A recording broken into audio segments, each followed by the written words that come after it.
Attempting to win the Asian Cup with a random nation? Part 1. You wait ages for a major international tournament and then two come along at once. As January and February will see the Asian Cup and the African Cup of Nations taking place at the same time, I thought it was time for an international challenge. We definitely won't have time for a bottom-up challenge, not with two tournaments going on, so I've decided to go random. At the start of each episode we'll spin the wheel of nations and see who we get. So we're starting with the Asian Cup. Let's see what the wheel picks for us.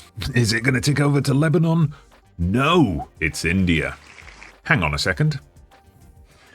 My classic football shirts Boxing Day sale purchase arrived just in time. So here we are on day 1 of the India job. Quick pro tip here for international management: when you get a new job, take a little time to look at the suggested best 11 and especially these hot prospects down the side. You see we have a couple of new gens available, as I did select in the game setup options, add players to playable teams.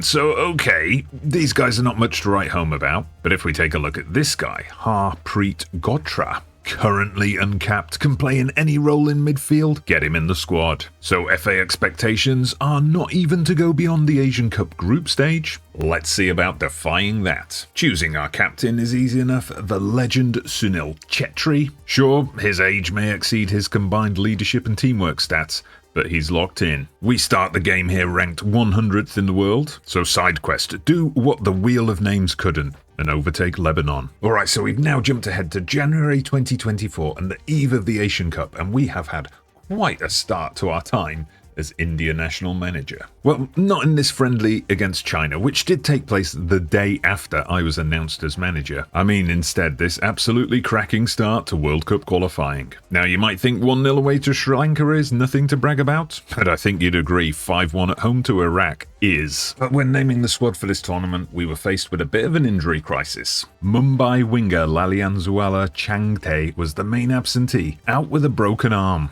And while I was told I could pick Rahul Beke, I didn't want to use up a squad spot for a player who might not be fit for the group stage. With one of the tournament favourites Australia in our group, as well as tough opponents in the shape of Syria and Uzbekistan, I think you can understand why. As for the players we did pick, we have of course got Sunil Chhetri, as he chases down 150 caps and 100 international goals. Our defence will be marshalled by Sandash Jingan, with number 1 keeper Singh Sandhu just behind him, and holding midfielder Anirudh Thapa just in front. There are plenty of new faces in the squad as well, due to me sweet-talking a couple of dual nationals over. That player we highlighted at the top of the episode, Harpreet Gotra, immediately agreed to join the Blue Tigers, and immediately made an impact. Aniket Bharti is an attacking player of Indian-Italian descent, currently playing for Santa Fe in Colombia, recommended by my backroom staff and already with 3 caps to his name. And on the eve of the squad announcement for the tournament, Omid Singh, an Indian-Iranian dual national, made himself available, as did Ashish Chattha, who plays in the States for Orange County. We started our campaign with the toughest match of the lot, Australia, and it was the Socceroos who had the best chances early on, even ruthlessly playing on when one of their own teammates was down injured,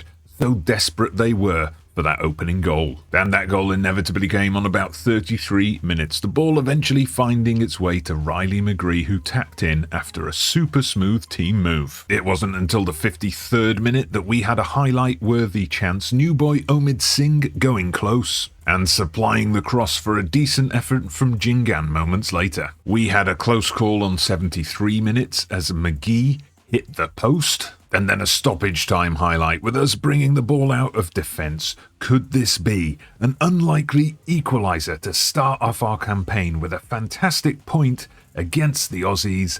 No. It quickly turned into a counter-attack, and Tillo secured the win. With Syria having picked up 3 points on match day 1, beating Uzbekistan, our next match against them would be crucial. But we did not get off to a good start, a deflection putting us 1-0 down midway through the first half. We needed to show some resilience, and when Singh Sandhu claimed this ball, I thought a counter-attack was coming. But, much like those final few minutes against Australia, it was not to be. And moments later, Singh Sandhu, same player, flapped at this high ball and we were 2-0 down. We needed a way back into the game and almost got it from this Anwar Ali free kick, but that proved to be our only highlight of the game, a disappointing 2-0 defeat. There is still hope, however.